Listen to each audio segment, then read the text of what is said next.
On a cold morning over Western Europe in early 1943, German fighter pilots looked up and smiled. What they saw did not scare them. It looked big, slow and clumsy. It was not sleek like a Messerschmitt Bf 109 or elegant like a Focke-Wulf Fw 90. It was bulky, wide and loud. Many German pilots laughed when they first saw it climbing into the sky. Some even called it a flying bathtub. That aircraft was the American Republic P-47 Thunderbolt. Within months, the laughter would stop. By the end of the year, many of those same pilots would never come home, cut down by a storm of 50 caliber bullets. If you want more content like this, subscribe now and comment below. Bullets they never believed could reach them. The story of the P-47 Thunderbolt begins far from the skies of Europe, in the factories of the United States, at a time when the world was already burning. In 1940, as Nazi Germany swept across Europe, the US Army Air Corps knew it needed a new fighter. Combat reports from Britain showed that air combat was changing fast. Speed mattered, altitude mattered, firepower mattered, and pilots needed protection. The old ideas of light fighters were no longer enough. The man tasked with creating this new fighter was Alexander Kartveli, chief designer at Republic Aviation. He was an immigrant, quiet, serious, and deeply focused on engineering. Kartveli believed survival in the air depended on strength, altitude, and overwhelming firepower. From the start, Kartveli's design was controversial. The aircraft grew larger and heavier with every revision. When the first prototype, the XP-47B, flew on May 6, 1941, at Farmingdale, New York, it was the heaviest single-engine fighter ever built. Fully loaded, it weighed more than 17,000 pounds. Many officers doubted it. Fighter pilots were used to nimble machines. This new aircraft looked like a brute, but hidden inside that massive airframe was something special. At its heart was the Pratt & Whitney R2800 double Wasp engine, producing over 2,000 horsepower. It was one of the most powerful radial engines in the world, and it gave the P-47 something few fighters could match: raw strength and high-altitude power. The Thunderbolt was built around that engine. Its large fuselage was not a mistake. It was a necessity. Inside, there was a complex turbo supercharger system that allowed the engine to breathe thin air at high altitude. This system, with its ducts and pipes running through the fuselage, was heavy and took up space. But it meant the P-47 could fight effectively above 30,000 feet, where many German fighters struggled. Early on, few understood how important that would become. The aircraft's armament was another shock. 8 Browning M2 50 caliber machine guns, 4 in each wing, with 3,400 rounds of ammunition. At the time, this was more firepower than most fighters in the world. German pilots were used to cannons and machine guns, but they underestimated what 8 heavy machine guns firing together could do.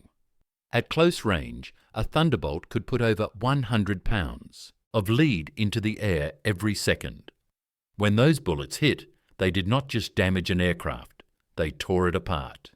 In June 1942, the first P-47s were delivered to the US Army Air Forces. Pilots were unsure. Many complained about the climb rate and the size. The cockpit felt high and distant from the ground. Landing was tricky. The aircraft drank fuel. Some pilots openly disliked it. But training continued, because the war demanded it.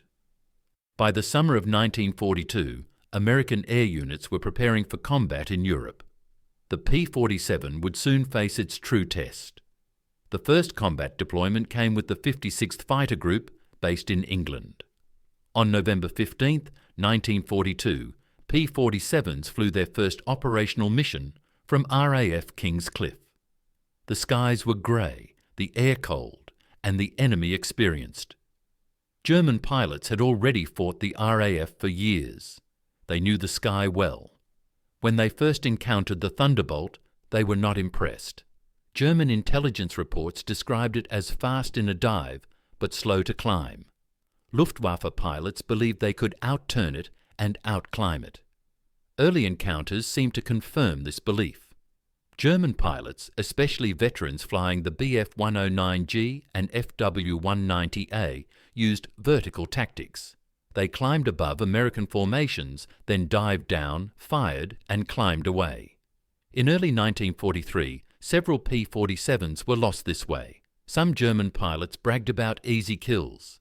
They laughed at the size of the American fighter and mocked its pilots over radio chatter. But slowly, something changed.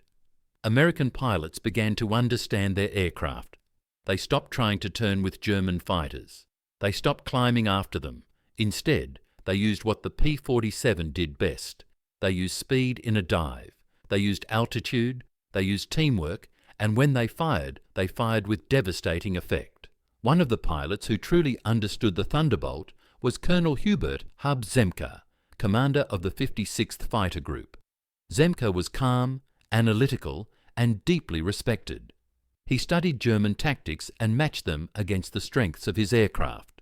Zemke developed what became known as the Zemke fan, a tactic where P-47s would spread out at different altitudes, diving together to attack, and then climbing back up at high speed.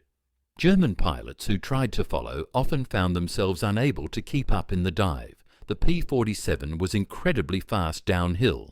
Its weight worked in its favour. Once it started diving, it became a falling hammer. By March 1943, the Thunderbolt began to earn respect.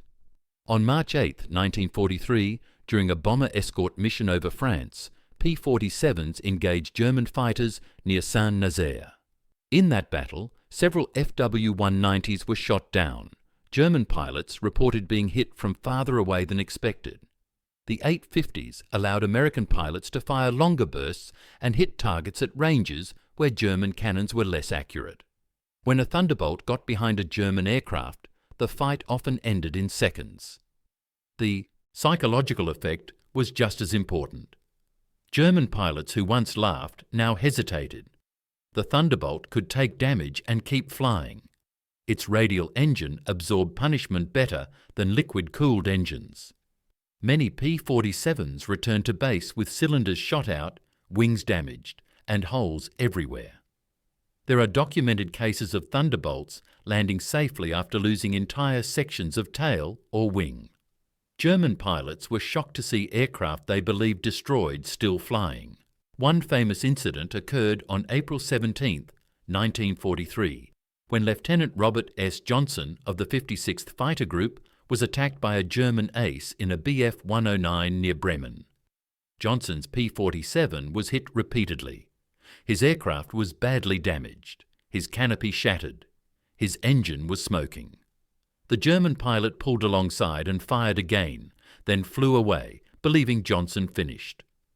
Johnson managed to nurse his aircraft back to England.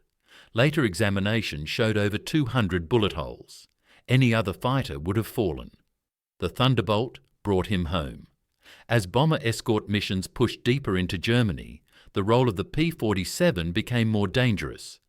In mid-1943, American B-17 and B-24 bombers were flying daylight raids over heavily defended targets. Fighters were needed to protect them. Early P-47 models had limited range. They could not escort bombers all the way to targets like Schweinfurt or Regensburg. This led to heavy bomber losses.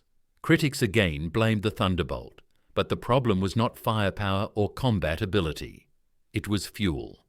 By late 1943, external fuel tanks solved much of this issue. With drop tanks, the P-47 could fly longer missions. When equipped properly, it became a deadly escort fighter. German pilots now faced American fighters that could stay with the bombers longer and fight aggressively. Losses increased. The laughter was gone. By 1944, the Thunderbolt's reputation was fully transformed. It was no longer just a high-altitude fighter. It became one of the most effective ground attack aircraft of the war. After D-Day on June 6, 1944, P-47s flew thousands of missions over Normandy and beyond. They attacked tanks, trains, trucks, bridges and troop columns. Pilots loaded bombs, rockets and ammunition. The aircraft could carry up to 2,500 pounds of bombs, something unheard of for a fighter earlier in the war. German ground troops came to fear the sound of the Thunderbolt's engine. They called it der Jabot, short for Jagdbomber. The roar of the radial engine meant death could arrive at any moment. Pilots like Major Francis Gabby Gabreski used the Thunderbolt with deadly efficiency. Gabreski scored 28 air victories, many of them in the P-47, becoming the top American ace in the European theatre. He trusted the aircraft completely. He knew it could take hits and bring him home. German pilots still fought hard.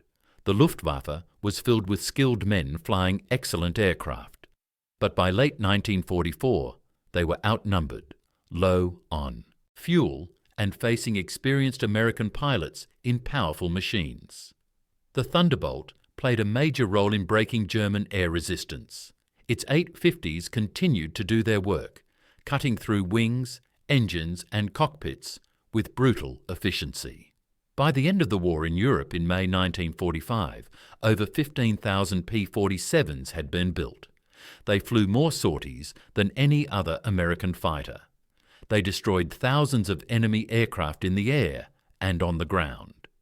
The aircraft that German pilots once laughed at became one of the most respected and feared fighters of the war. The P-47 Thunderbolt was never graceful. It never tried to be. It was built to survive, to hit hard, and to keep fighting. German pilots learned that lesson too late. When the 850s opened fire, there was no laughter, no jokes, no second chances. Only silence in the sky and the long fall back to Earth. If you want more content like this, subscribe now and comment below.